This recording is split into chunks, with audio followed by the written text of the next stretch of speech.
Vamos, en La Venganza Será Terrible. Estamos en transmisión remota, cada uno en su casa, pero recuerden que nos pueden contactar por redes sociales, nos encuentran como La Venganza Radio, y si no, hay un WhatsApp para los oyentes, que ya lo pueden agendar en el celular, que es 6585-5580. Vamos a hablar de Napoleón y de Talleyrand. Son algunos episodios que vinieron a contribuir a la desgracia final de Napoleón. Napoleón era emperador, ya estaba casado con María Luisa de Austria. Esto era en Francia, año 1811, y el imperio de Napoleón atravesaba dificultades. Ya algunos anunciaban la catástrofe final. Bueno, una catástrofe que siempre fue anunciada, porque es un imperio que estaba enfrentado a toda Europa. Napoleón, siempre sometido a los caprichos de su mujer, pasaba las noches jugando con ella. Recibía cartas que daban cuenta de conspiraciones, insurrecciones, planes para destronarlo, y él desdeñaba esas informaciones y estaba de lo más tranquilo. Una noche, Napoleón corrió a tomar parte en una reunión con la emperatriz y otros cortesanos que estaban ahí jugando y tonteando. María Luisa había organizado un juego que condenaba a los perdedores con una penitencia, una prenda. Y Napoleón perdió varias veces y debió hacer entonces de caballo, llevar a varias personas encima. María Luisa fue obligada a mover la oreja sin contraer ningún músculo de la cara, y lo logró. Así habrá hecho. Sí. Bueno, y resulta ser que al reanudarse el juego, le tocó una prenda a la hermosa duquesa de Bassano.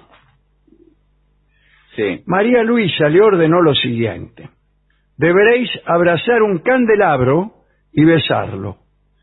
Y la hermosa duquesa tuvo una idea que maravilló a todos. Tomó una vela, se la dio a Napoleón y lo besó.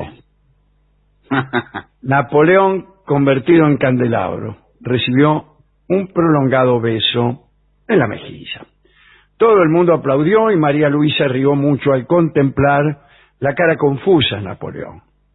La confusión del emperador se diluyó pronto, porque al día siguiente la duquesa se hizo su amante.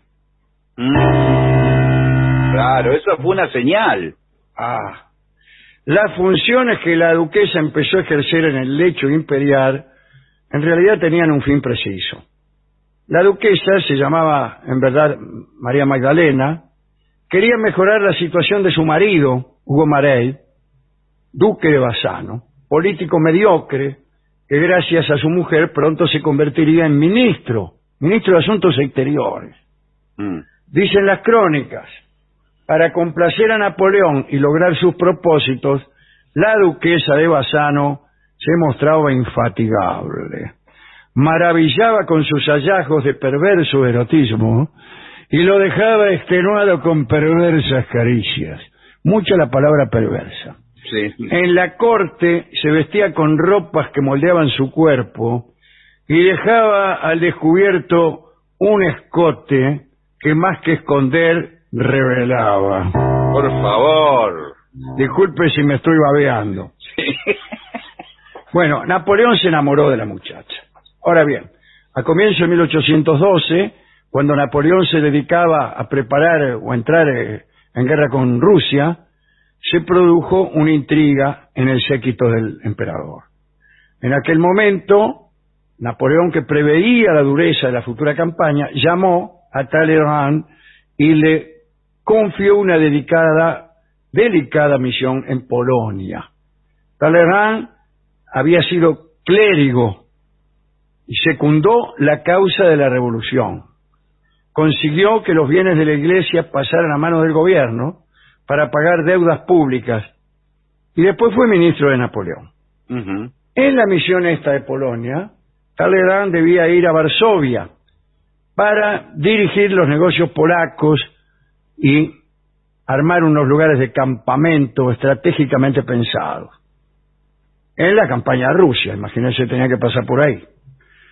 Este hecho, Sí. alarmó a la duquesa de Bassano, la amante, porque tenía miedo de que Talleyrand despojara a su marido del puestito que había conseguido. Decidió entonces encontrarse cada vez más con Napoleón, y mientras le sugería todo tipo de indecencias, sacaba el tema en cuestión. Y el emperador le contó todo.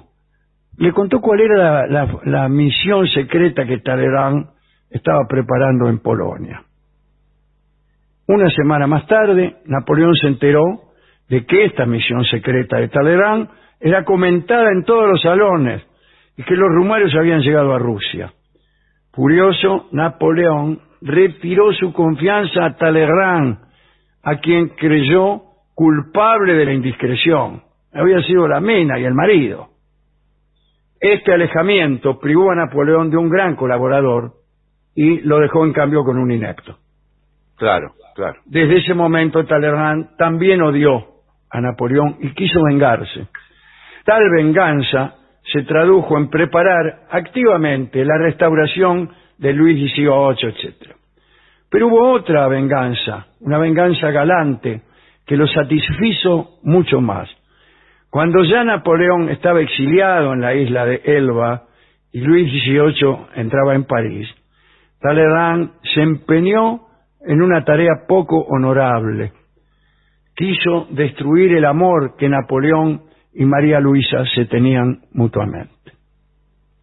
Para lograrlo, dio orden de que fuesen reveladas a la emperatriz con lujo de detalles las infidelidades de Napoleón, todas. Una mujer, Madame Fignol, amiga de Talleyrand, colaboró con el plan.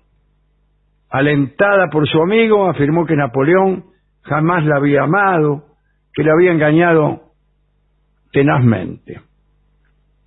Lo primero no era verdad, lo segundo sí. María Luisa al principio no creyó nada y continuó escribiendo a Napoleón. Entonces Talleyrand planeó otra cosa.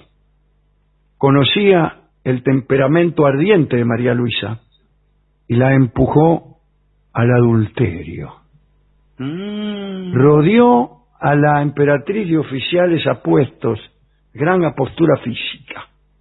Ella, atormentada por la necesidad de calmar sus ardores, Sí. disculpe si me babeo, No, bueno. todavía amaba a Napoleón y rechazaba la idea de serle infiel.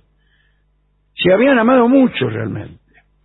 Fue en Dijon donde los agentes de Talleyrand triunfaron.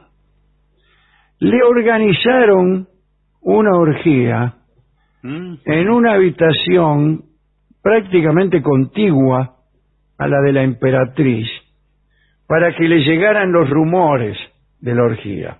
Sí. Allí 3 muchachas se habían contratado y se habían juntado con 2 cocheros y un panadero.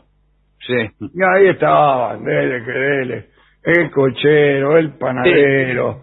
Qué raro el panadero, qué raro. Bueno. La presencia del panadero. Y Pero bueno. María Luisa escuchaba, y por ahí entreabrió la puerta de su habitación y llamó a un centinela, que no estaba en la orgía, pero estaba ahí. Claro. Y lo amó. Bueno. Lo hizo entrar a la pieza y lo amó. Uno no es de madera. María Luisa, empujada por Talleyrand, había sido infiel a su amor por primera vez. Y luego, vio cómo es uno. Sí. Una vez que ya caíste, todo fue una sucesión de engaños. Mientras Napoleón esperaba ansioso la llegada de María Luisa a la isla de Elba. Había preparado para recibirla un espectáculo con linterna mágica y fiestas y todo. Pero María Luisa no fue. Y en realidad nunca lo volvió a ver. En cambio se volvió a su país. Y en Viena se casó en secreto con el general Sniper.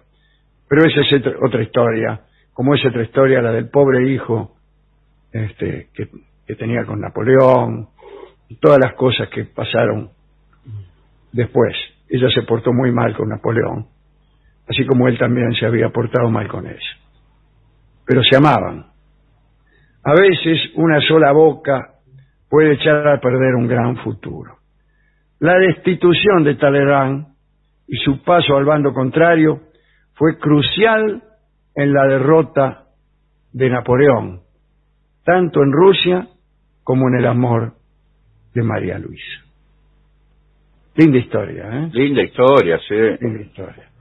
Vamos a dedicárselo al panadero Sí. y a los dos cocheros que estaban en la pieza de al lado. Y al centinela que estaba justo ahí, vio lo que es. Sí. Más vale llegar a tiempo que... En el lugar indicado. Sí, sí. Vamos a escuchar a Charlo en un precioso tango que se llama Sin ella.